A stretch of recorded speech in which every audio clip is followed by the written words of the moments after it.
Entonces está ya el argumento, está en esencia todo dicho en la sección A, en la página 63-64. Ese es el argumento, ¿no? Ahora, lo que Hegel hace es un despliegue de ese argumento, ¿no es cierto?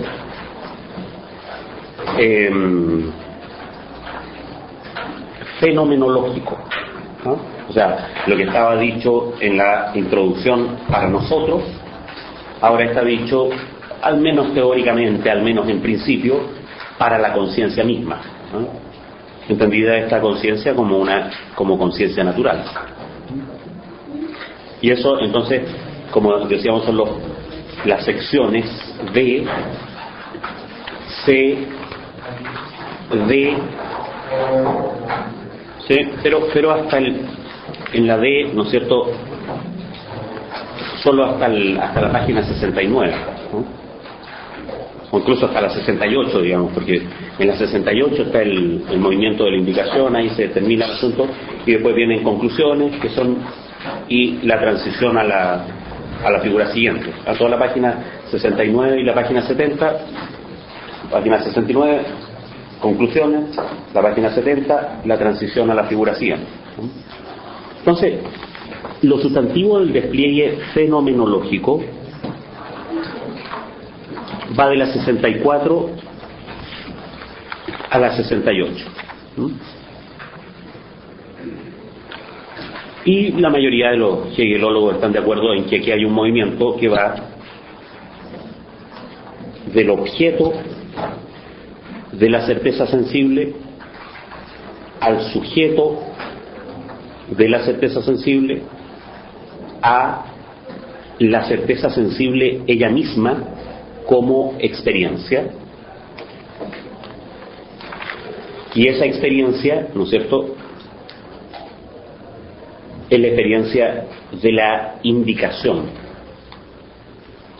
La experiencia se revela como la experiencia de la indicación ella misma.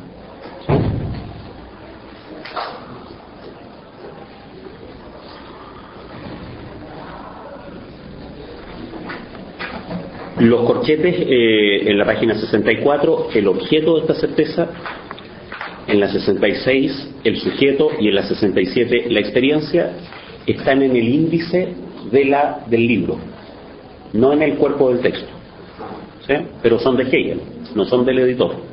O sea, el mismo Hegel hizo esa diferencia, ¿sí? Ahora, en el desarrollo del objeto de esta certeza, es decir, sección B, 64-65, primera parte de la 66, más o menos por párrafo voy a ir indicando cuál es la idea, ¿no? Yo después voy a leer algunos nomás, porque los desarrollos fenomenológicos los vamos a leer más en general, ¿no? En general por los puntos aparte, ¿eh? Que hay en cada punto aparte, ¿no? De nuevo, como siempre, la primera parte en la página 64, el objeto de esta certeza, es el método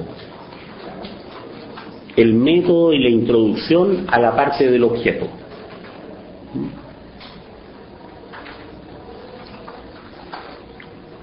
Después viene el problema de el esto desplegado como ahora,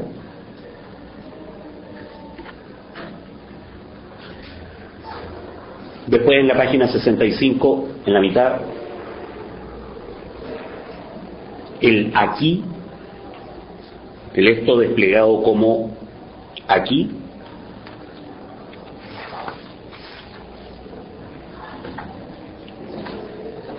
y al final de la página 65, toda la primera parte de la página 66, la transición en que se hace la experiencia de que el problema no está en el objeto, sino en el sujeto. ¿Sí? Entonces ahí viene la parte del sujeto.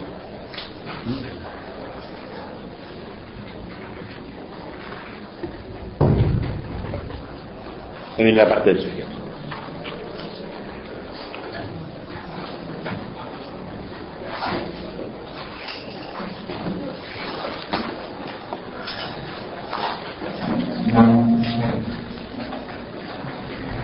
Página 64.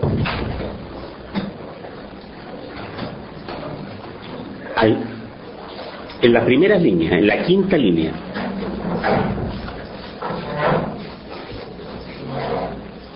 y si nosotros reflexionamos acerca de esta diferencia, vemos que ni el uno ni lo otro son la certeza sensible, sino como algo inmediato.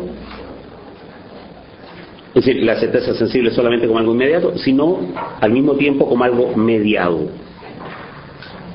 Yo tengo la certeza por medio de un otro, que es precisamente la cosa, y esta a su vez es en la certeza por medio de un otro, que es precisamente el yo. Esa es la conclusión. La certeza no es inmediata, es mediada.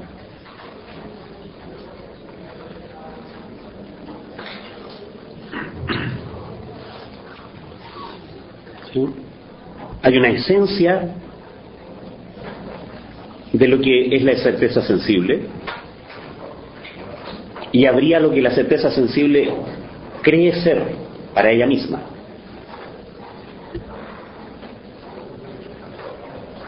Esta diferencia entre la esencia y el ejemplo, entre lo que la certeza sensible es en verdad para nosotros y el ejemplo, lo que la certeza sensible pone en juego solo para ella, desde el punto de vista, ¿no es cierto?, de la suposición, lo que ella cree ser.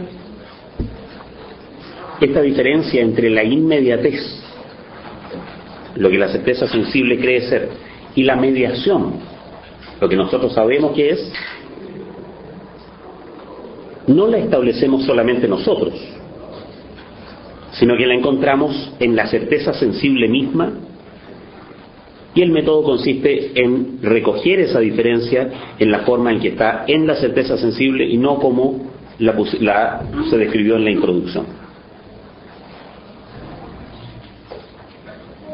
Desde el punto de vista ahora de la experiencia de la certeza sensible, o sea, ¿qué es lo que la certeza sensible cree? En ella,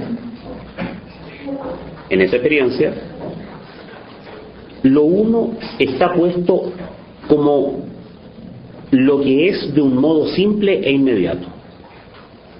A lo mejor vale la pena poner guiones ahí. Lo que es de un modo simple e inmediato. El objeto, para la certeza, es lo que es. Así, como le decíamos la vez pasada, genéricamente.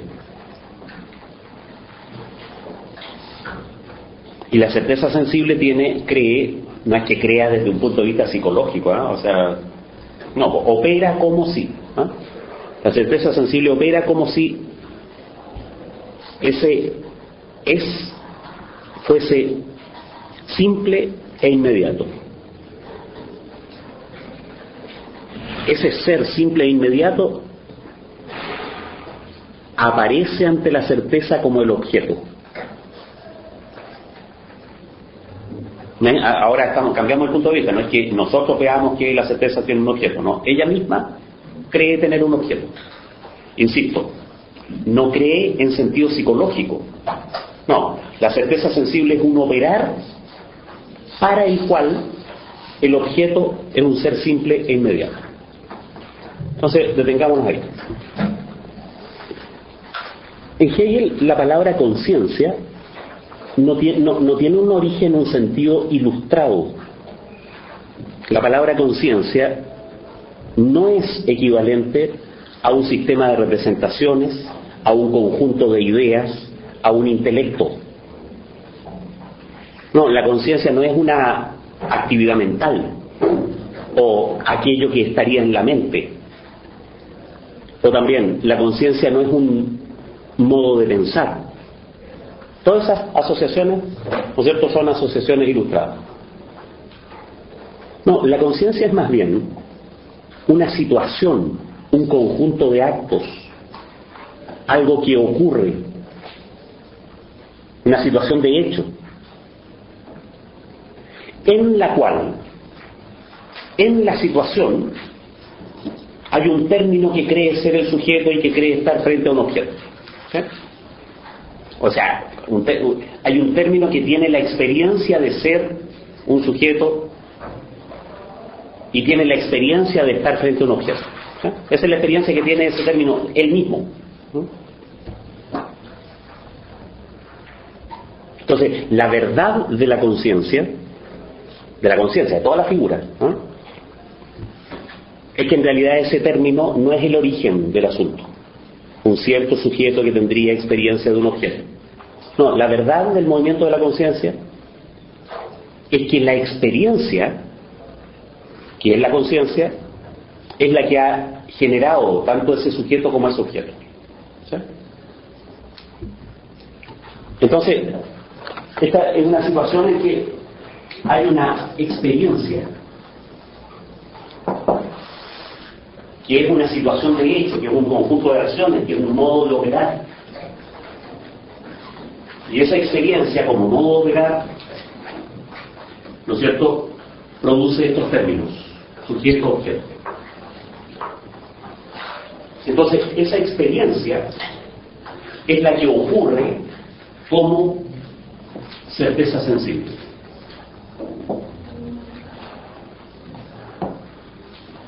Esa experiencia es la que ocurre luego como percepción. Esa experiencia es la que ocurre como entendimiento. ¿Sí? Pero todo está mirado desde esa experiencia, que insisto, es una situación, un conjunto de actos, no es una actividad mental, eso es lo más importante. ¿Sí? Entonces, por eso cuando digo la certeza sensible cree algo, no estoy hablando en sentido psicológico de tener la representación de algo. ¿Sí? Por supuesto, esta experiencia se, ella misma, representa como objeto.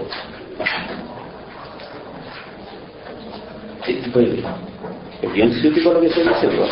Aquí es inevitable, ¿eh? Esto de ponerse ciútico porque está hablando de qué, pero no es el sujeto el que forma en él una representación del objeto. Al sujeto, hay objeto, y el sujeto forma una representación del objeto. No. Es la experiencia la que se pone ante sí misma representada, se presenta, ella está presente, la experiencia. Entonces está representada como objeto. ¿Sí?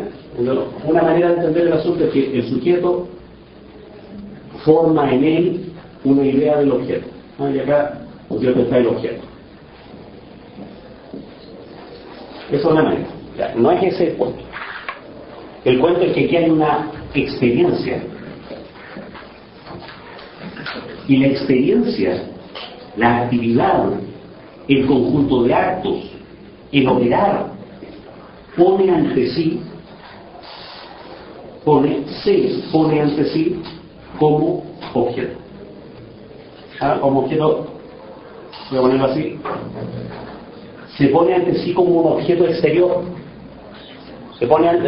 Ella se pone ante sí como si ella misma fuera un objeto exterior. Y es la experiencia la que pone ante ella misma, es decir, como condición de ella misma, ¿no es cierto?, a un sujeto. Condición, representación.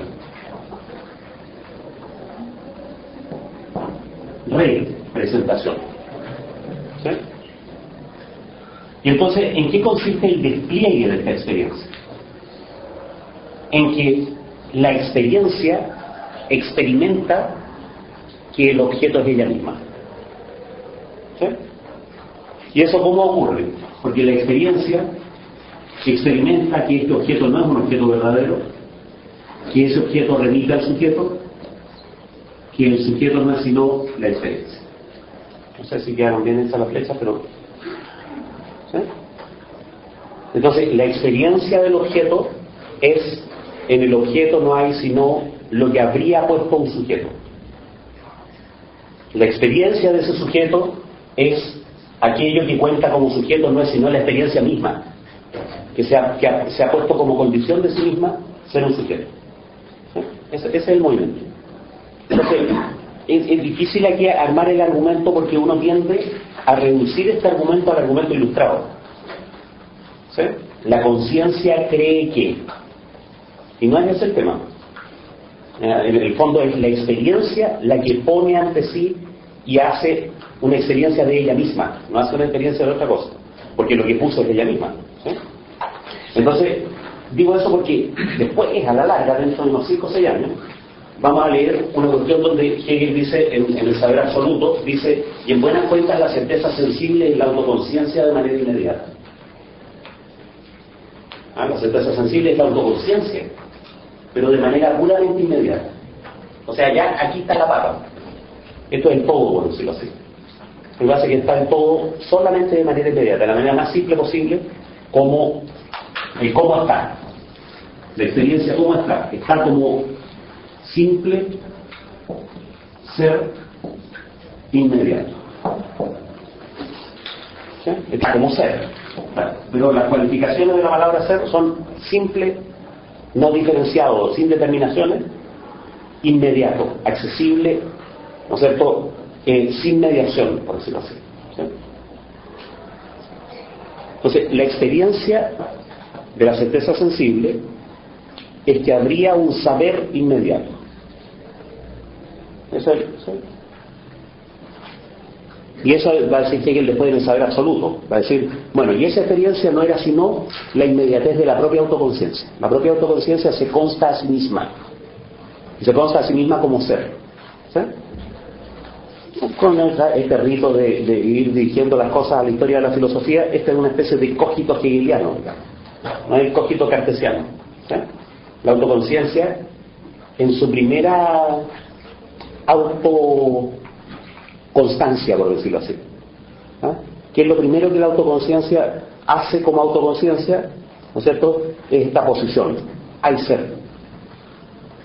Pero ¿qué es lo que está poniendo cuando pone eso? Hay ser, se está poniendo ella misma. ¿Sí? Una especie de cogito cartesiano autosostenido, por decirlo así.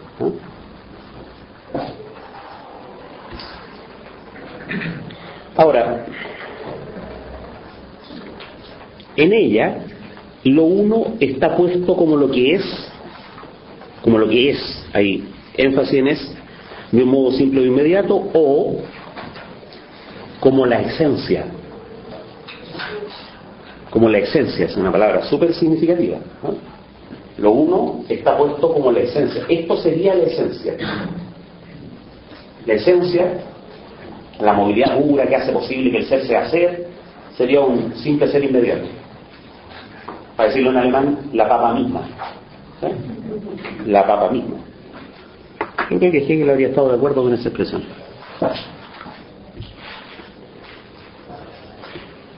Y eso sería el objeto. ¿Sí? Ojo, porque es la esencia, pero no es el asunto. No es el asunto. Después va a aparecer el... ¿Cómo se escribe Sache? Sache, ¿no es cierto? ¿Mayúscula o minúscula? Mayúscula, está Sache. Así. Ya. La cosa, la castellano, cosa misma. En alemán, Ding es cosa. Cosa, ¿sí? Pero esta es la cosa misma, el asunto. ¿Cómo están las cosas? Eso, ¿no? ¿Cómo andan las cosas por allá? Mira, las mesas están bien, las sillas, los lápices. No, lo que quiero saber es cómo anda el asunto. Ya. Noten que esta es la esencia, como simple ser inmediato, pero no es el asunto. No, es para que haya asunto, la experiencia tiene que poner como objeto algún tipo de realidad espiritual, por decirlo así, ¿no? En que impere la negatividad y todas esas cosas. Ahora no, es mucho más simple, ¿no? No aparece ni siquiera el asunto.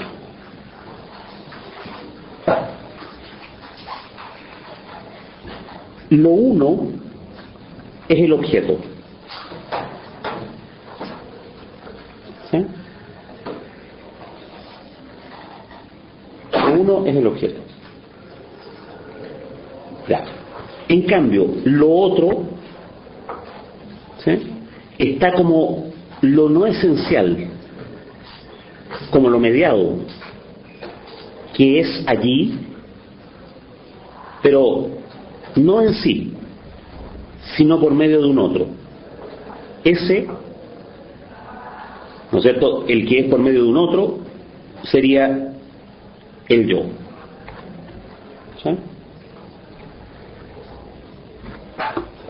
Entonces, si dibujo esa parte por parte, la experiencia, eso lo sabemos nosotros, ¿eh? Ella no lo sabe, lo uso el ser simple e inmediato, y debido a eso llegó a la conclusión de que había un yo. ¿Sí? Pero es debido a eso. En realidad lo que puso es, hay una conexión inmediata entre experiencia y objeto. ¿Sí?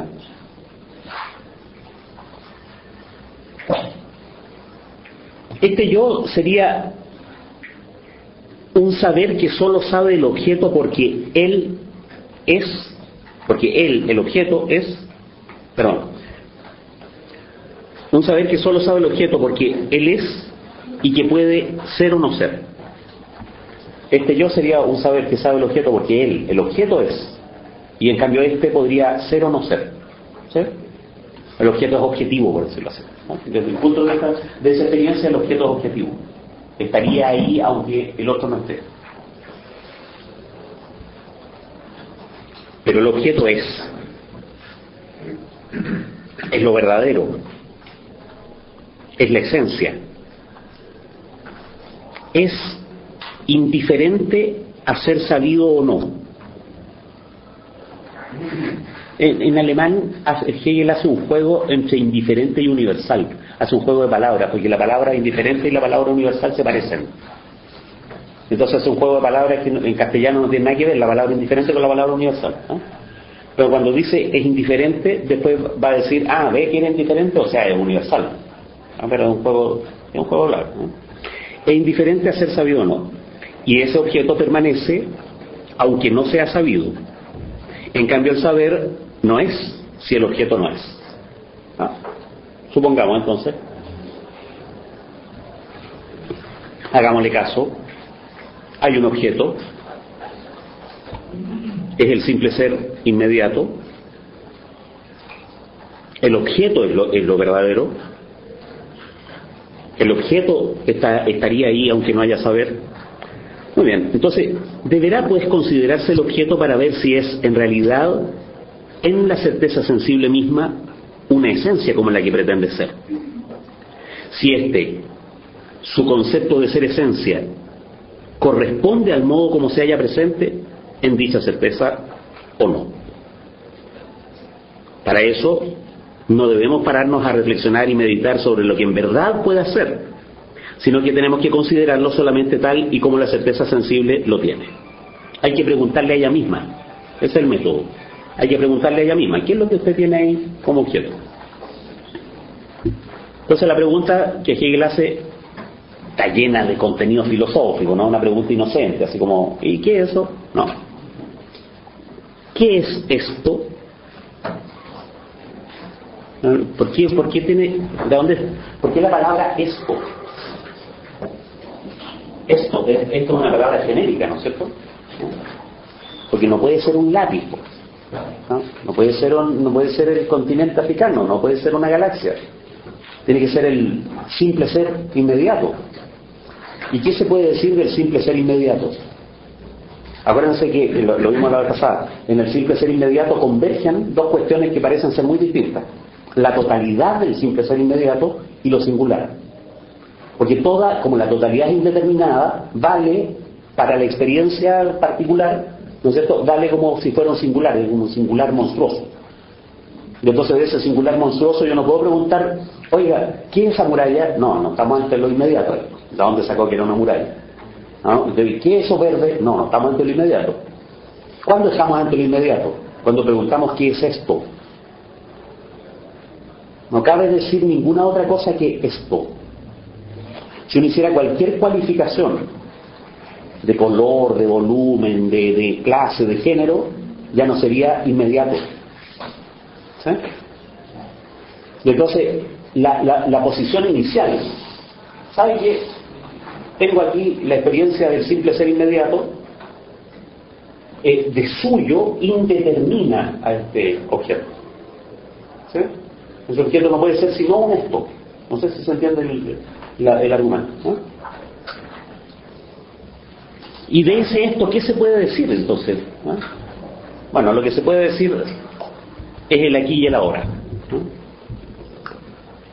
Hegel toma al esto en la doble figura de su ser como el aquí, como el ahora y el aquí. ¿Sí? ¿Por qué el ahora y el aquí? Porque esto hay que remitirlo, ¿no es cierto?, a pesar del... ¿Cómo se llama el otro traductor? El otro traductor, estuve leyendo ahí las notas, lo remite a Platón, ¿no? El otro traductor al castellano del que... Pero no, la mayoría de la gente está de acuerdo en que hay que remitir esto a la crítica a la razón pura. ¿Sí? ¿Ante qué está el entendimiento? El entendimiento está en la crítica a la razón pura ante lo que se llama la variedad empírica. ¿De dónde salió la variedad empírica? La variedad empírica salió del ser indeterminado, salió del simple en sí indeterminado. ¿Sí? ¿Y cómo uno logra agarrar la variedad empírica? Pues la variedad empírica no es un lápiz, ¿no? Todavía no existe el objeto. Bueno, uno logra agarrar la variedad empírica, agarrar con el entendimiento, hacer la experiencia de que hay un algo. Eso es el agarrar, ¿sí? Hacer la experiencia de que hay un algo solo es posible en un determinado lugar, ¿sí? Entonces, Hegel pone ese lugar, el mismo que puso Kant, ¿sí? Si usted dice que hay una experiencia de el ser simple y determinado, inmediato, si usted dice que hay experiencia de esto, esa experiencia tiene que ser como mínimo en el espacio y en el tiempo. ¿Sí? Sin embargo, como mínimo, ¿no? Si no, no es pensable la experiencia, ¿no? Hay una condición ahí básica. Antes de ser experiencia de un objeto determinado, es la experiencia de el lugar donde los objetos determinados pueden ser. ¿Sí? Sin embargo, esta experiencia dice ser simple e inmediata. Y entonces no puede ser una experiencia de el tiempo. No puede ser una experiencia de el espacio. No. Como experiencia simple e inmediata, solo puede ser una experiencia del ahora y el aquí. La pregunta sería, oiga, ahí está el esto, que usted dice que es el ser. ¿Qué me puede decir del esto? Ese esto es al mismo tiempo el singular absoluto y todo el ser, ¿eh? Entonces, ¿qué me puede decir del esto? Que no sea una determinación, ¿no? Porque si es una determinación, entonces ya no estamos ante el inmediato, ¿no es cierto?, simple. ¿Sí? Bueno, lo que le puedo decir es que es ahora. Es. En una hora. Lo que le puedo decir es que es aquí. Tengo una experiencia singular en ese caso, en ese sentido. Singular porque es la experiencia de todo el ser bajo la figura de un singular absoluto, justo aquí y ahora. Lo importante es notar que no puede ser de otra manera, o sea, por las condiciones que está planteado, ¿no? Si es, esta es la condición, si es el simple ser inmediato, entonces usted no puede decir, ¿no es cierto?, llegué a esta experiencia después de venir caminando por la calle Irarrázaval. No puede decir eso. Usted tiene que decirme lo más elemental de lo elemental. ¿Sí? Pero ya no estaría operando, o sea, quizás pensando un poco en Kant, ya no estaría operando como determinación en tanto tiempo y espacio que responda a la... Si comparamos con la operación kantiana, eso, si comparamos con la operación kantiana, Kant pone al espacio y al tiempo como operaciones del entendimiento, ¿sí? Y llega y pone todo el espacio y todo el tiempo. En cambio Hegel dice, no, pues usted no puede, para partir, poner todo el espacio y todo el tiempo. No, para partir usted tiene que poner la singularidad del espacio y la singularidad del tiempo y llegar a la conclusión de que en realidad la singularidad del espacio y la singularidad del tiempo no es pensable, que lo único que es pensable es el espacio y el tiempo, como conjunto, ¿sí? Pero entonces, fíjense que la operación de Hegel es concebir la universalidad del espacio y del tiempo.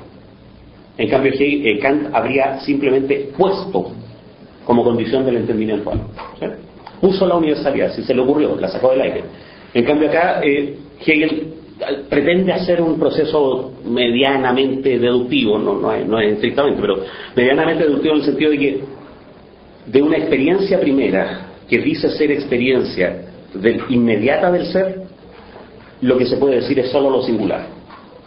¿Y será cierto que se puede decir lo singular? ¿O habrá tenido usted experiencia de lo singular propiamente tal? Y entonces el razonamiento es, no, fíjese que usted cree que tuvo experiencia de lo singular, pero fíjese que lo singular no es indecible. Primero, es indecible, ese es el camino del argumento. Que sea indecible en sentido esencial significa que es inexperimentable.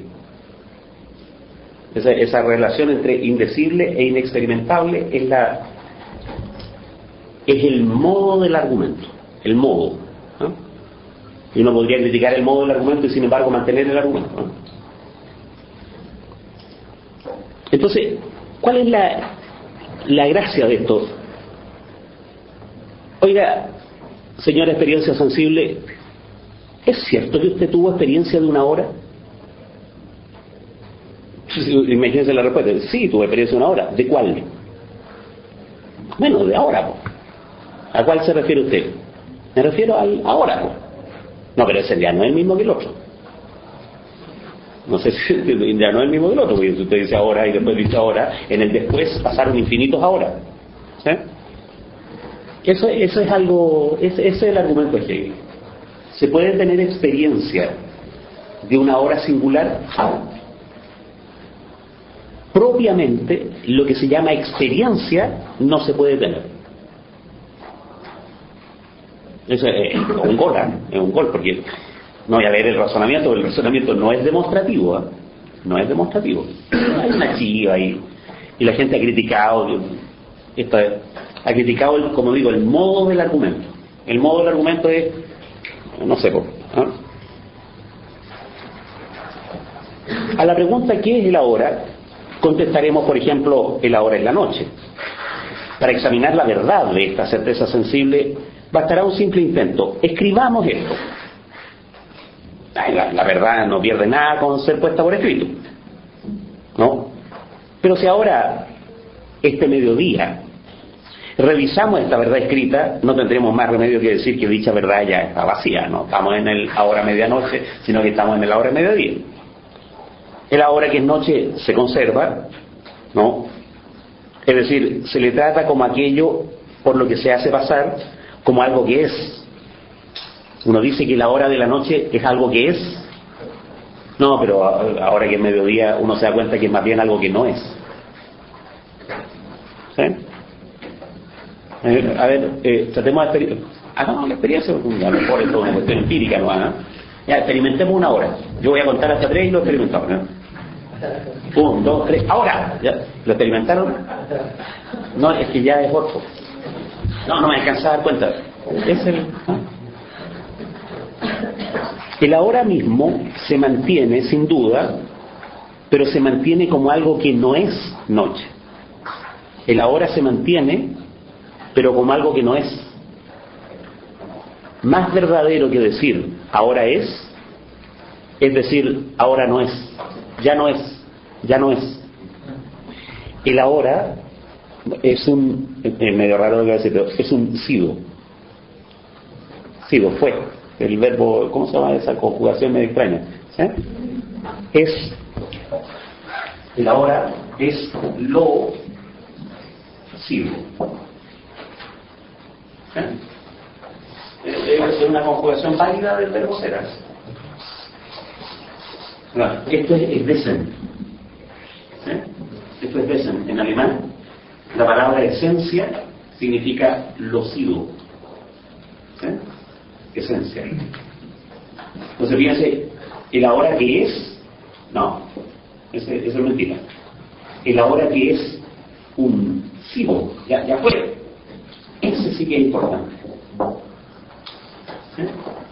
En la jerga hegeliana, ¿no es cierto?, se dice así.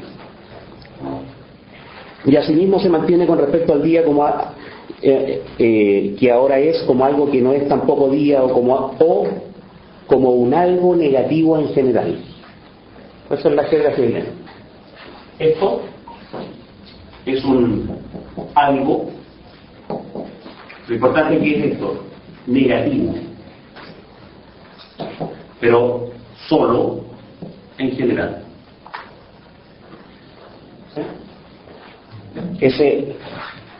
El carácter de la hora como algo negativo en general es que lo que uno puede experimentar es justo el ya fue, y ese, me voy a referir al que fuera, ese que fue es sido, ya fue, ¿sí? Este, ¿no?, es el que arma la universalidad del tiempo. Uno tiene siempre la experiencia del ya fue, no tiene la experiencia del es. ¿Sí? ¿Sí? ¿Sí? Lo que pasa es que cuando uno ve el desarrollo, se pareciera que en el primer apartado, porque el objeto de la certeza está hablando solamente del sujeto, porque es el sujeto que se le escapa la hora, es el sujeto que nos da tanto singular. A ver. Se está hablando de la experiencia, no del sujeto. Es a la experiencia a la que se le acabó la hora, se le fue la hora, se le fue el singular del tiempo. Es a la experiencia. Eso es importante porque se está hablando de la certeza sensible. ¿Sí? Lo que pasa es que a la certeza sensible se le escapa el ahora, el aquí, el esto, y después se le escapa el yo. Uno de ¿qué yo? Yo ahora, yo aquí, otro yo, ¿sí? Y entonces es a la experiencia a la que le están pasando estas cosas.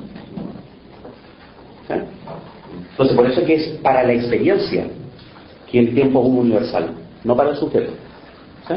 Lo que pasa es que después a la larga la experiencia va a resultar ser ella misma un sujeto, ¿no es cierto? Pero ahora en este desdoblamiento estamos hablando de la certeza. ¿Sí? Por eso es que hay un objeto de la certeza y un sujeto de la certeza. ¿Sí?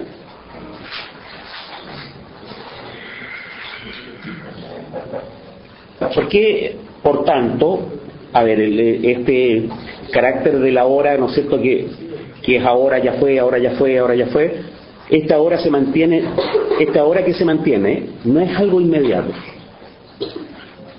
Esa hora que se mantiene, el ya fue, este se mantiene, ¿sí? Este no es algo inmediato.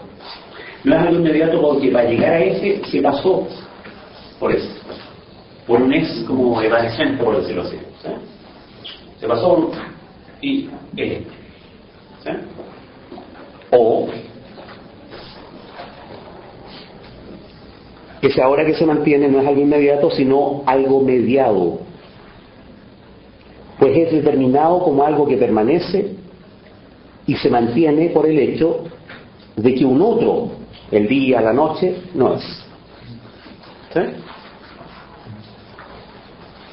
Lo que no impide que siga siendo tan simplemente como antes el ahora, y que sea en esta simplicidad indiferente, esta simplicidad indiferente el juego de palabras, porque después la conclusión es que esta simplicidad es universal, ¿no?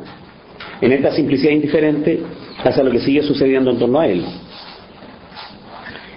Me salto una línea. A este algo simple, que es por medio de la negación, lo llamamos universal. A un algo simple, que es por medio de la negación, lo llamamos universal. ¿no? Que es una concepción de universalidad, pero nada que ver con la idea ilustrada de universalidad. La idea ilustrada de universalidad es una especie de colección completa. ¿Sí? El universal es la colección completa de algo. En cambio aquí se llama universal un algo simple. ¿Por qué es universal? Porque dentro de él no hay determinaciones, por eso es simple. Pero un algo simple que es por medio de la negación.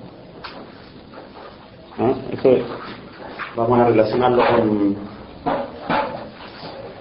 con Spinoza. Esto es algo que ocurre en una filosofía de totalidad nomás. Y eso muestra que Hegel ya está suponiendo la idea de totalidad, ¿no? Cuestión importante. En un pensar de la exterioridad, en una operación del pensamiento presidida por la exterioridad, mire, el mundo es una articulación de cosas en que cada cosa está como rodeada de vacío, por decirlo así. En ese pensar de la exterioridad, si yo influyo algo, no necesariamente estoy influyendo a esta otra cosa. ¿Sí? Eso significa que la determinación no necesariamente implica una negación. No hay conexión entre una cosa y la otra. En cambio, en una filosofía de totalidad, al determinar algo como algo, estoy correlativamente determinando a todo el resto como no eso. ¿Sí? En ese sentido, en Spinoza, como Spinoza tiene la idea de que todo el ser está pegado, toda determinación es negación. ¿Sí? Entonces fíjense la idea de universal que hay aquí. Algo simple que es por medio de la negación. ¿Sí? Entonces, digamos, el ser es universal porque ese algo simple es mediado, por decirlo así. ¿Sí? El más simple de los simples es por medio de la negación. ¿Sí? Entonces, ¿qué quiere decir? Que no existe el ser indeterminado. Ser indeterminado y homogéneo. Sí. No, el ser tiene ya por medio de la negación, por medio de la negación, por medio de la negación, ahora, por medio de la negación, aquí, y ese es el universal. ¿Se dan cuenta? O sea, por decirlo de otra manera, es un universal dinámico. A diferencia de la colección, que es el universal ilustrado, a diferencia del universal quieto, que es el universal de Spinoza, el universal hegeliano es universal por medio de la negación. ¿Sí? O sea, que no solo está instalando una filosofía de la totalidad, sino una filosofía además en la cual la totalidad es de suyos negativa. Y sin esa negación, sin ese ser por la negación, esta homogeneidad impensable nunca sería una hora. Esta universalidad homogénea es impensable. Y aquí yo puedo borrar todo eso y decir ya, a ver, hacer esta ficción, lo universal homogéneo. Pero es una ficción, ¿no? No habría ahora, aquí, esto, yo, sino es porque el universal desde el principio es por la negación. ¿Sí? Eso es importante porque es la lógica de la esencia. Esta idea se puede llamar universal a aquello simple que es por medio de la negación. Está instalada en el segundo libro de la lógica, de la ciencia de la lógica. ¿No? Entonces no es inocente. Además, el punto es particularmente complejo porque para entender el principio del libro hay que entender toda la obra de Hegel. Y es un contrasentido, ¿no es cierto? Es un contrasentido. O sea, esta es la primera parte del sistema. Pero para entender la primera parte del sistema, la segunda página, ¿no es cierto? Uno ya tenía que haber leído la ciencia de la lógica. Es una tarea imposible. Bueno, pero se puede hacer dos veces, ¿no es cierto? Uno pega toda la repasada y después va a leer de nuevo y dice, chuta. O sea que no era casual que el tipo esté definiendo lo universal en la segunda página, porque esta es la segunda página del libro, ¿no es cierto? Después del prólogo, después de la introducción, que está definiendo lo universal en la segunda página del libro como algo que de suyo es negativo. ¿Eh? Entonces noten que el argumento de la hora lo que está haciendo es concebir la universalidad del tiempo. ¿Eh? En cambio, de la universalidad del tiempo se sigue que hay momentos, los ahora. Y Hegel, del carácter negativo de la hora, el ahora no es. ¿Sí? Se sigue la universalidad del tiempo. ¿Sí? Entonces esto es lo que Hegel llama concebir. ¿Sí? No poner al marco espacio-tiempo como un punto de partida, sino poner incluso el punto de partida como algo mediado, algo que necesitaba una cierta actividad para constituirse. Y esa actividad con que se constituye la universalidad del espacio y del tiempo es la autoconciencia. Esta experiencia es ya la autoconciencia. ¿Sí? Por decirlo de otra manera, en la estética trascendental de Kant, la universalidad del espacio y del tiempo, a pesar de que son funciones, es una universalidad quieta. ¿Sí? No hay una actividad que constituya esa actividad. No, es una actividad que constituye otra cosa. ¿Sí? Entonces, no hay a dónde anotarlo, pero en cambio, el marco espacio-tiempo es una actividad, ¿no? Un marco como esqueleto. Todas las categorías kantianas son funcionamientos de algo, ¿sí? Pero es una actividad que constituye, ¿no es cierto? Bueno, constituye a las categorías, a los objetos, constituye todo lo demás. ¿Sí? Entonces, la pregunta, el asunto de Hegel es que esta actividad del espacio y del tiempo está a su vez constituida por una actividad, por la actividad de lo negativo. La actividad de lo negativo es lo que le da a esto su universalidad. ¿Sí? Entonces lo negativo está puesto como punto de partida, por decirlo así. ¿Sí? La experiencia es de suyo negativa. ¿No? Digo eso para que no vayan a creer que el argumento de Hegel, primero, que es trivial, no es toda la metafísica metida en esa página, y segundo, que es un argumento, por decirlo así, cuantitativo. ¿No? Ahora, ve que hay algo ahora, por lo tanto hay el tiempo. No. Lo crucial de este argumento de que hay ahora, es que cada ahora es experimentado como no siendo. Eso es lo crucial. ¿Sí? La experiencia de la hora es la experiencia de un ya no fue, ya no es. ¿Sí?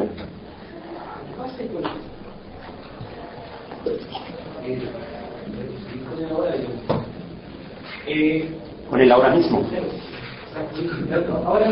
Eso, con el ahora mismo no es. Cuando se piensa justamente en la hora, el problema de que la hora es lo que es, pero lo que es sabe como lo sigo, lo que ya no es mismo decir lo que fue, lo que ya no es, o el no ser, o la nada, pensando en el espacio de la nada, es decir, lo sigo. A ver, pero es que, mira, si yo tengo que abordarlo de otra manera.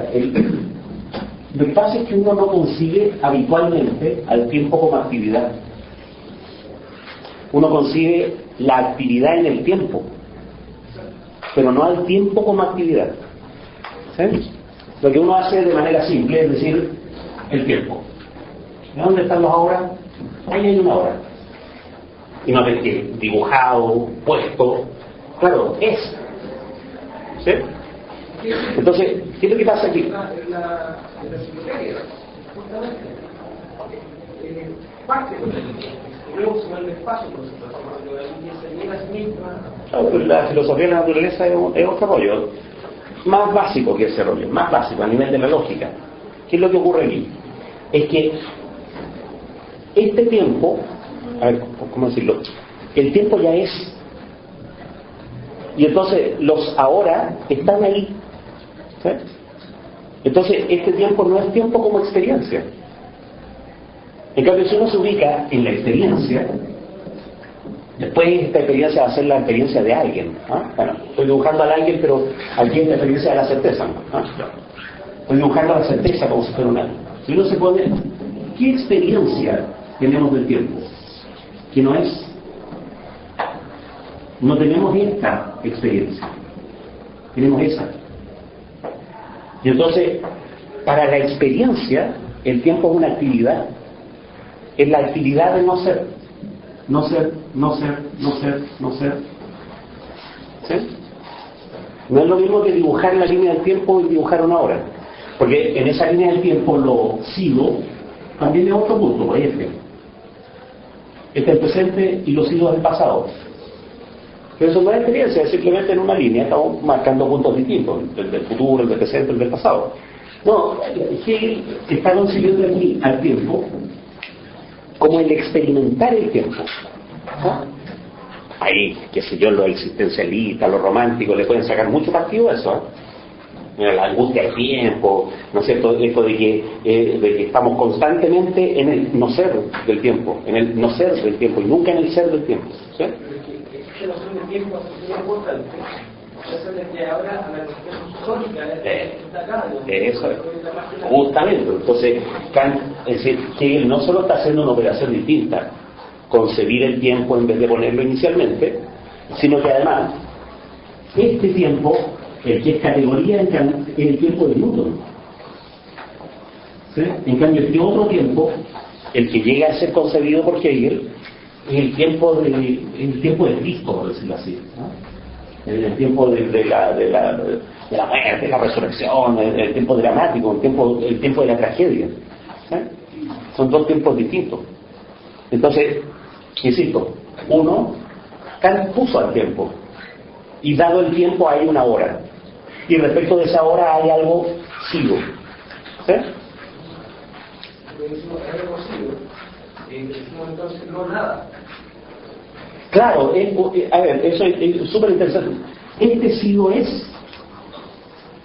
Lo que pasa es que es en otro lugar del tiempo, ¿no? Y en negación. O sea, si ustedes quieren, este tiempo, el tiempo de Newton, es todo el tiempo al mismo tiempo.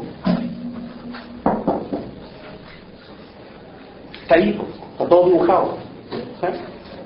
Y entonces lo sigo a una especie de diferencia geométrica nomás, no una diferencia existencial. En cambio en Hegel, la universalidad del tiempo es la universalidad de esa experiencia dramática de lo sigo. ¿Sí? Pongamos en términos dramáticos, la universalidad del tiempo es la universalidad del nunca más. ¿Sí? Nunca más esto, nunca más lo otro. Nunca más voy a empezar esta clase, lo que yo siempre digo, nunca más voy a decir esta palabra. Yo después digo esta, pero son otros que están. ¿Sí? Ese nunca más dramático es el tiempo que vivimos. ¿Sí? Y entonces, la base del entendimiento, porque estamos construyendo aquí el entendimiento, ¿no es cierto? Primero el esto, el tiempo, el espacio, qué sé yo, después la cosa, la percepción, ¿sí? Estamos construyendo el entendimiento. La base del entendimiento es dramática desde la primera página. No es que después el dramatismo quede agregado a la autoconciencia como apetencia, y ahí viene el problema. Si no fuera por la apetencia seríamos felices. No. Al principio, la certeza sensible ya es una experiencia dramática cercana más bien a lo que el romanticismo diría que a lo que diría la Ilustración. ¿Sí? Cercana, digamos. No es la idea romántica o choquista. Este es un drama vacío. Eso en el sentido, usando la jerga hegeliana de manera estricta, este drama de lo sigo, lo que no es, ya fue, es un drama vacío. ¿Por qué? Porque no es el drama de un pueblo, no es el drama de Fausto, no es el drama de la apetencia, es el drama, una especie de drama intelectual, digamos. ¿Sí? Cuando todavía no tiene ni una ropa, es un drama esquelético, un drama de hambre nomás. ¿Sí? Es la actividad pura, la movilidad pura, ¿no? Pero no podemos quedar con esa idea. El tiempo como actividad, no el tiempo como espacio. ¿Sí? El espacio como actividad de ir ahí. Porque después se repite la misma cuestión con el aquí, ¿no es cierto? No hay este aquí, sino que hay otro aquí, hay otro aquí. Si usted va al aquí, ya no está aquí, ¿no?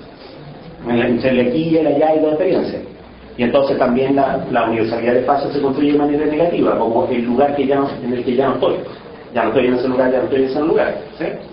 Pero ¿qué es el espacio? Es la experiencia de no estar ahí, de no estar ahí. Esa posibilidad de no estar ahí, no estar ahí, no estar ahí, no estar ahí, es la universalidad del espacio. Por lo tanto, el pasado, la realización del pasado, como lineal, yo digo que no. Yo digo que no, y además que conduce a toda clase de contrasentido, para no decir derechamente tontera, atribuirle a Hegel el tiempo lineal. El famoso problema de la teleología. ¿En qué sentido el pensamiento hegeliano es teleológico? ¿Sí? Puesto así, la teleología significa una cosa, pero puesto así significa una cuestión que no tiene nada que ver. ¿Sí? Entonces, es una lectura externa, o sea, es entender las palabras que usa Hegel de un modo que no es el que usa Hegel. ¿Por qué? Porque son palabras del lenguaje común que se pueden interpretar con otras retóricas, etcétera, ¿no?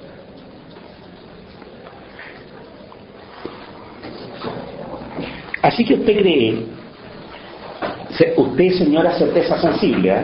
No usted señor que cree que tiene una certeza sensible, ¿eh? ¿Se entiende? No, usted, pero no el señor que cree que tiene una certeza sensible, no. Usted, señora certeza sensible misma, cree haber tenido ante sí un aquí. No, fíjese que usted no tuvo un aquí ante sí, nunca. Lo que tuvo fue una hora. Usted nunca tuvo un aquí, usted nunca tuvo una hora frente a sí. Lo que usted tuvo es un no estar ahí y un no, ya no es. Eso es lo que usted tuvo como experiencia. Eso es lo que vivió. El singular absoluto no lo vivió. El singular lo que vivió del singular absoluto es el ya no es. ¿Se entiende? Pero a medida que experimento lo que ya no es porque estoy siendo aquí ahora, pero porque de repente también se me hace que instalar la idea así como negativa es para configurar así como la fórmula clásica de la identidad con la no identidad. A ver, o sea, una vez que llegamos a esta conclusión, ya no es, ya no es, ya no es, ya no es. Pero sin embargo, sí. Ahora, claro, puedo hacer la línea. Ahora puedo hacer la línea y decir, mire, que hay una línea ahí universal que está compuesta por todos los ya no es, ya no es. Claro, pero está compuesta por unas actividades, no por unos puntos. Pero la actividad como de que ahora negado constituye sí presente. No es algo así como que es una, claro. Ahora, sino que el problema es que la constitución misma de donde estoy siendo es como de esta dualidad que es un presente absoluto. Esta relación problemática. Claro, y uno, o sea, después que entienda que es un presente absoluto. Es un presente absoluto, no es una línea. No, o sea, el tipo está parado en el tiempo, pero el tiempo es ya no es universal. No es la sucesión de muchos ya no es. No, en la actividad ya no es misma universal. Ahora, claro, eso para el sujeto absoluto, ¿no? Para Dios, qué sé yo. Bueno, los sujetos finitos viven este ya no es como sucesión. ¿Se entiende? Pero los que son finitos porque se resignaron a hacerlo, hicieron una especie de dieta ontológica, quedaron finitos. Los otros que han hecho como abundancia ontológica, no son finitos, son infinitos. ¿No? Claro, pero el sujeto en tanto infinito está parado en una operación universal de ya no ser, que vivida de manera particular aparece ante ella como una sucesión. ¿Sí? En el saber absoluto, que lo dice literalmente para mi gusto, o sea, leer como Canuto, ¿no? Dice, y esto, el ser ahí del concepto en el tiempo, es lo que llamamos historia. Pero el ser ahí, puesto en el tiempo, es lo que llamamos historia. Pero el concepto como tal, no tiene eso. La historia, el espacio, el ser ahí del concepto. Cuando el concepto se pone frente a él como representado. Entonces, en algún momento se tendría que tener que acabar el tiempo para que vuelva a aparecer el concepto. La experiencia del concepto como tal es una experiencia no atemporal en el sentido de que no haya tiempo, sino atemporal en el sentido de que no hay sucesión. Ya, pero la experiencia del ser como tal no la tiene ningún ciudadano, porque los ciudadanos son particulares.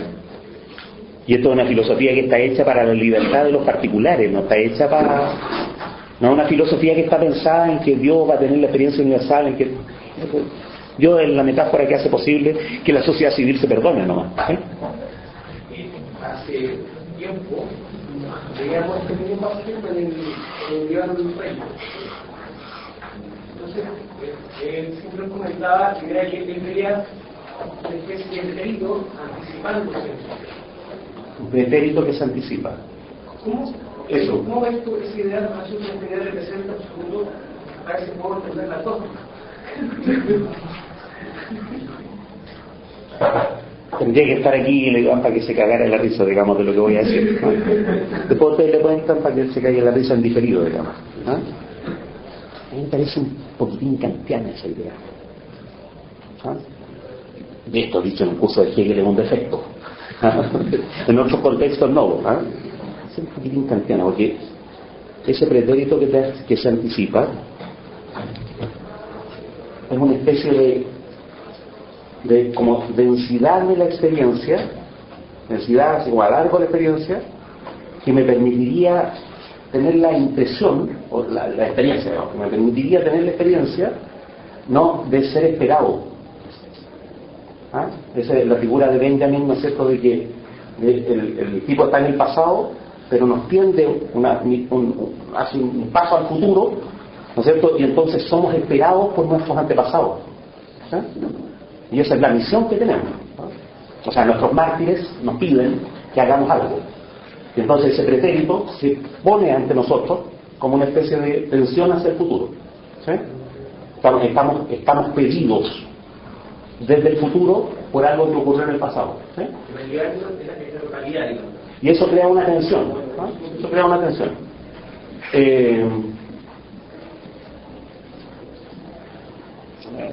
Es una cuestión de matices, digamos, ¿no? Yo creo que por ahí uno llega como a hipostasiar, por decirlo así, el ser esperado,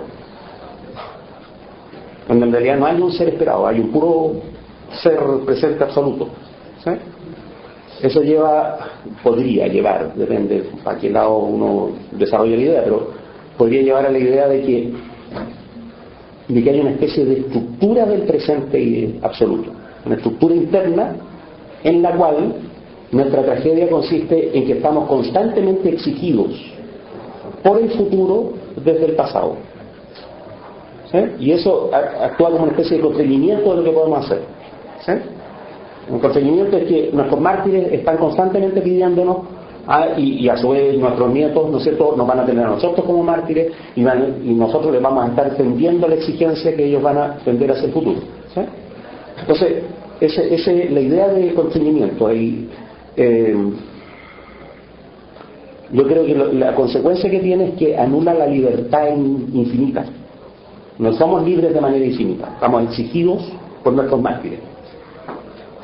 Bueno, compañeras, compañeros, no estamos exigidos por nuestros mártires. ¿No? Paso por el poto al Che Guevara, no me importa el comunismo. Y eso es una voluntad presente absoluta. ¿Sí? Y entonces el Che Guevara es la retórica de esa voluntad, pero no es el origen ontológico de esa voluntad. ¿Sí? ¿Se entiende? Ahí es como que yo creo que esa movida en la lectura de mejor buena voluntad posible, hay que tener mucha buena voluntad para atribuirle eso, pero un poco eso es lo que pasa en Benjamin, que Benjamin crea una tensión en esta exigencia que con justa razón un ilustrado puede llamar mesiánica. No es mesianismo en el sentido global de que hay ¿no es cierto?, una redención final, pero es mesiánica en la tensión presente por presente. ¿Sí? Y yo creo que no es necesario ese mesianismo. No es necesario globalmente, que es una cuestión totalitaria, y tampoco es necesario como impulso instalar el impulso ontológico en esa remisión. El pasado nos exige que realicemos un cierto futuro. No es necesario, ¿no?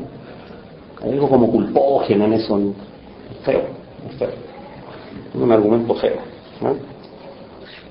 Un argumento como más transparente es: somos libres de manera absoluta. De manera absoluta, ¿sí? Y todo lo que aparece en la libertad como determinación lo hemos puesto, ¿sí? Lo hemos puesto. Nuestra libertad no está referida a ninguna condición ontológica. La condición ontológica por excelencia es que somos libres, ¿sí? Y de ahí deriva todas las demás determinaciones. ¿Por qué? Porque todas las determinaciones son puestas desde la libertad. Por ejemplo, el que nuestros antepasados nos exigen que realicemos un futuro. De las tantas cosas que uno podría decir, cuidado, ¿no? En todo caso, me parecería difícil leer esa interpretación allí, en la certeza sensible, ¿no? Habría que estirar bastante el asunto para llegar a esa conclusión, porque lo que Hegel está diciendo es simplemente esto, ¿no? Simplemente, ¿no? Que el tiempo se constituye, la universalidad del tiempo se constituye a través del ya fue, no como colección, sino como actividad, ¿sí?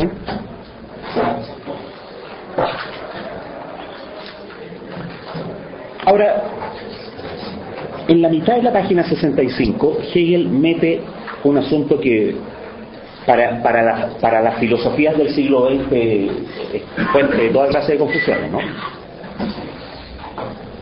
Mete este asunto de que lo sensible no se puede, es decir, lo singular no se puede decir, ¿eh? Y esta frase que se presta para muchas interpretaciones de que el lenguaje es lo más verdadero, ¿eh? Y entonces repite el argumento, ¿no es cierto? Como un universal enunciamos lo sensible. Entonces ese asunto de lo escribimos y ya a medianoche no es, ahora lo repite, pero lo enunciamos. Lo que decimos es esto, es decir, el esto universal, o ello es decir, el ser en general. Claro está que no nos representamos el esto o el ser en general, sino que enunciamos lo universal, o bien no nos expresamos sencillamente tal como suponemos, ¿sí? No nos expresamos tal como suponemos. Decimos una cosa, lo universal, y en realidad creemos estar diciendo lo singular, ¿sí? Es que quería ver si es posible detenerse en eso de que el lenguaje es lo más verdadero. Precisamente lo que no entendí. Voy a eso. Entonces, pero el argumento es que, primero, es de nuevo el mismo argumento, ¿eh? El argumento anterior era: escribimos algo y después constatamos que ya no es. Ahora el argumento es: decimos algo, creemos decir lo singular ahora, pero estamos diciendo un universal. Ese es el argumento, ¿eh? Y entonces el argumento pasa de la escritura en particular al lenguaje en general, ¿no? ¿Puede el lenguaje decir lo particular, es decir, lo singular? ¿Sí? ¿O qué hace el lenguaje cuando dice lo singular? ¿Sí? Cuando cree decir lo singular. Félix Duque hace un comentario, para mi gusto, muy notable sobre esta cuestión de que el lenguaje es lo más verdadero, ¿sí? Lo que él dice es que en Hegel hay un montón de palabras que tienen que ver con verdad, ¿eh? Wahrheit, ¿no es cierto? Y todas las que derivan de Wahr, ¿eh?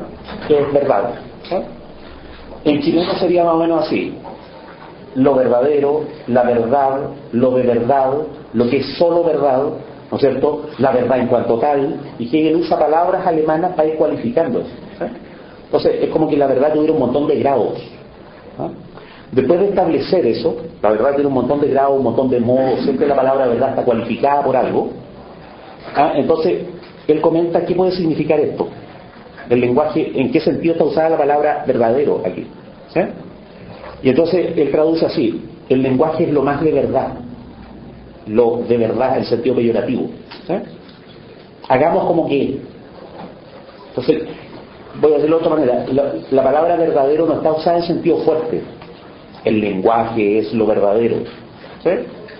Sino que está usada en el sentido trivial de se presume del lenguaje que es lo de verdad, ¿sí? Como en el viejito Pascuero. Y ese viejito Pascuero de verdad Sí, es de verdad, pero se presume nomás. ¿Sí? Eso es importante porque a mí me parece muy entendible la conclusión que él saca de eso. La conclusión es que Hegel no está haciendo un argumento lingüístico aquí. Está usando al lenguaje como recurso, sin comprometerse mucho en una filosofía del lenguaje. ¿Sí? A mi gusto, lo único importante de ese párrafo, que va como un universal enunciamos también hasta el punto aparte, suponemos, son como 8 líneas. Lo relevante de eso es que lo singular no se puede decir. Eso, si uno lo reduce a eso, que es mucho más prudente que toda una filosofía del lenguaje, lo singular no se puede decir, ese argumento equivale al otro, al anterior, de cuando usted escribe un singular, lo que constata es que ya no es. ¿Sí? Es que sigo sin entender en qué sentido lo utiliza como una herramienta el lenguaje. Como una excusa. Pero, ¿para qué? O sea, ¿como para paliar el lenguaje? No, una representación. para paliar lo singular. ¿Sí? Para paliar lo singular. Es decir, ¿pero qué culpa tiene el lenguaje de eso?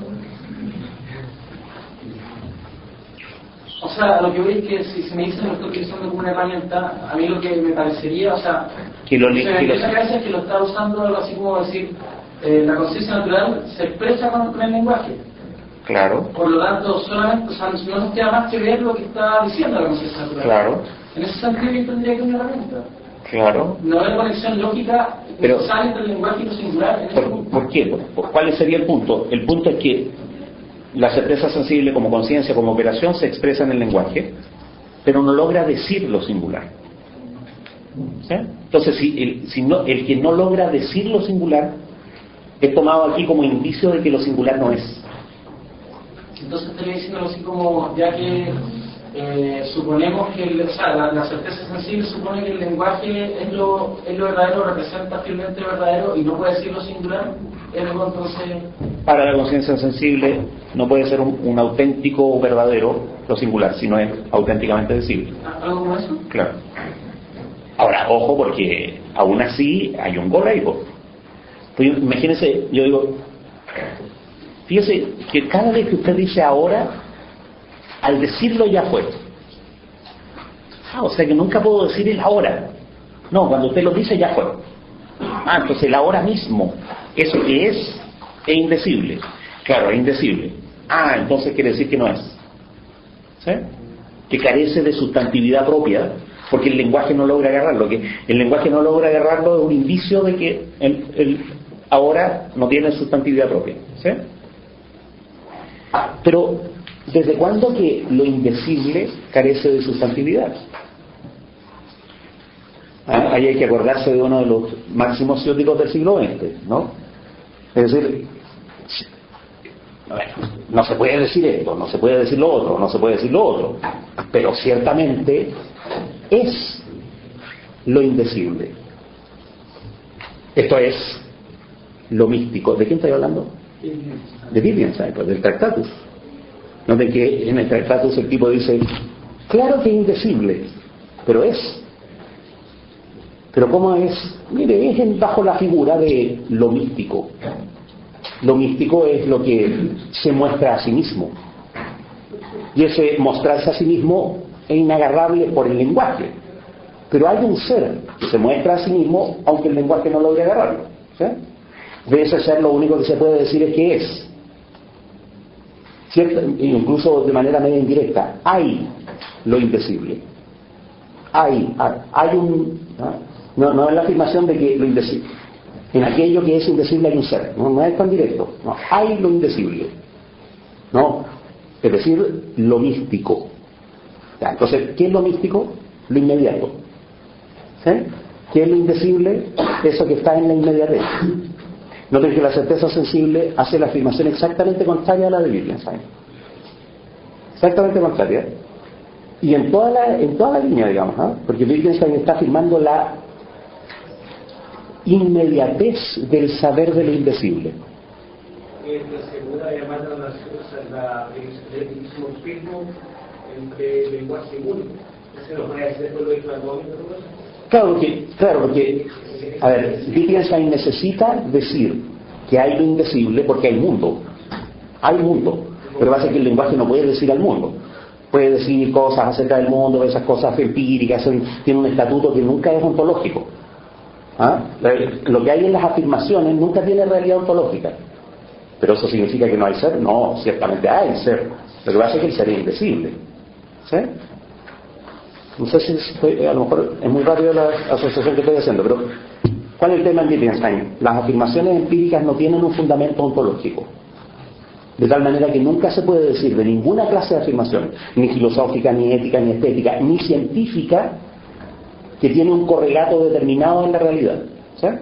En ese sentido, para el primer Wittgenstein, lo que se dice es siempre una especie de mala hipótesis acerca de lo que sería.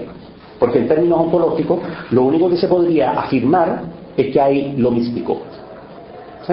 Con eso Wittgenstein separa la ontología y la estética y la ética de la ciencia. Porque la ciencia se dedica a esas afirmaciones empíricas que no tienen fundamento ontológico. La ciencia se dedicaría a una especie de correlación entre unas afirmaciones empíricas y otras, sin afirmar detrás de cada afirmación empírica que hay un caballo blanco, ¿no es cierto?, que el plomo es un metal o cosas por el estilo. ¿Sí? No, el plomo es un metal respecto de otra cosa. El caballo es blanco respecto de la nieve es fría respecto del polo, qué sé yo.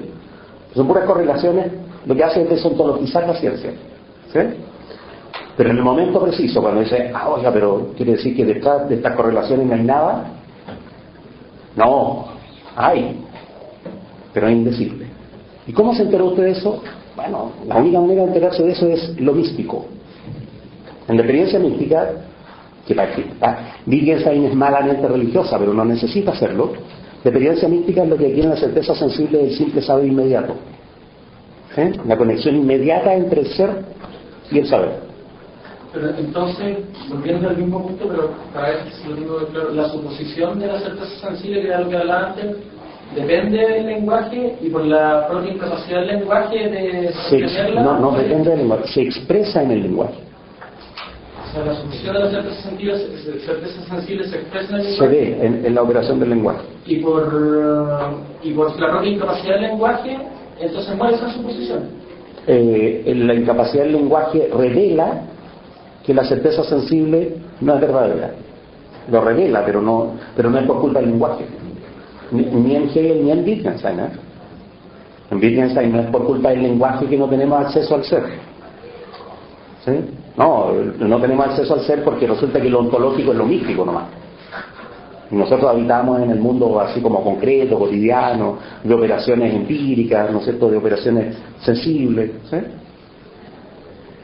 Es muy importante notar que ciertamente hay lo invisible, esto es lo místico, está el indeterminado kantiano. ¿Sí? Wittgenstein está haciendo la misma operación que hizo Jacobi, afirmar que el ser es accesible de manera inmediata a través de una experiencia que se puede llamar mística. En Jacobi es yo, pero da lo mismo, es el ser, el nivel ontológico de la realidad solo es accesible a través de una experiencia mística. ¿Sí? Y entonces lo que Hegel está diciendo, no, primero no hay experiencia mística. El nivel ontológico de la realidad es esa experiencia que usted tiene, esta experiencia ya es el nivel ontológico. Detrás de esta experiencia no hay otra cosa que sea el ser. Esta experiencia va a resultar ser el nivel ontológico. ¿Sí? Lo ontológico es la experiencia, no aquello sobre lo cual parece ocurrir la experiencia. O sea, lo ontológico no es el objeto. ¿Sabes? Lo ontológico es la experiencia misma. El último tipo de experiencia es también esta suerte de ser los siglos. Claro, lo ontológico es la negatividad que se está moviendo ahí en esa experiencia. No es eternamente. ¿No? Pero es súper significativo esto de Wittgenstein, porque mi opinión es que Guillermo Ockham había llegado a la misma conclusión. ¿No? Mi opinión es que uno, estirando, podría llegar a la misma conclusión en Hume. Es una especie de tope de la racionalidad moderna llegar a esa conclusión, de que sobre el ser solo se puede decir un indeterminado, que es, y respecto del ser solo se puede tener una experiencia mística, es decir, inmediata. ¿Sí? Que el ser como tal es inaccesible, salvo en la experiencia inmediata. ¿Sí? Y que esa experiencia inmediata, voy a decirlo de acuerdo con otro científico, es un habitar. Estamos de hecho ahí. ¿Sí? Y ese habitar es determinado, pero determinado por encima nomás. El nivel ontológico es un indeterminado. ¿Sí? Entonces noten que hay una especie de recurrencia, así como en Occam, en Hume, en Kant, en Wittgenstein, se podrían detallar un montón de otros. La experiencia que se puede tener del ser como tal solo puede ser la experiencia inmediata y solo bajo la figura de que el ser como tal no tiene determinación. ¿Sí? Ya, eso es lo que Hegel está negando aquí. Eso es importante darse cuenta del contraste para darse cuenta de cómo la ontología de Hegel es como un paso al lado respecto de toda la ontología moderna. ¿Sí? La ontología moderna como que llega al mismo punto cada cierto rato, por decirlo así. ¿No? La ontología moderna es una ontología en la cual la experiencia es experiencia de algo. Y ese sería el ser. En cambio, la ontología de Hegel es una ontología en la cual la experiencia solo es experiencia de sí, de lo que ella misma ha puesto. La ontología moderna es una experiencia, es una ontología en la cual esto, el ser, es el nivel ontológico. Y ese ser soporta el hecho de que alguien lo experimenta. ¿Sí? En cambio, la ontología hegeliana es una ontología en la cual la experiencia misma es lo ontológico. Es decir, la experiencia se soporta a sí misma, es autosostenida. No es experiencia de algo, es experiencia de lo que ella misma pone. ¿Sí? En ese sentido, parece que Hegel está dejando como un poco de lado el hecho de incluir una esencia de mismo, porque al momento de incluirlo. Incluir. El hecho de que la instrucción se quería como negar esa negación del tiempo y ver como que hay un momento en eso sería una intuición. Me interesa la noción de intuición porque hay varios saberes inmediatos. ¿Ah? La intuición racional, la comunión mística, la revelación con mejor, claro, que te veo, revelación, la empatía, son formas de saber inmediato. ¿Sí?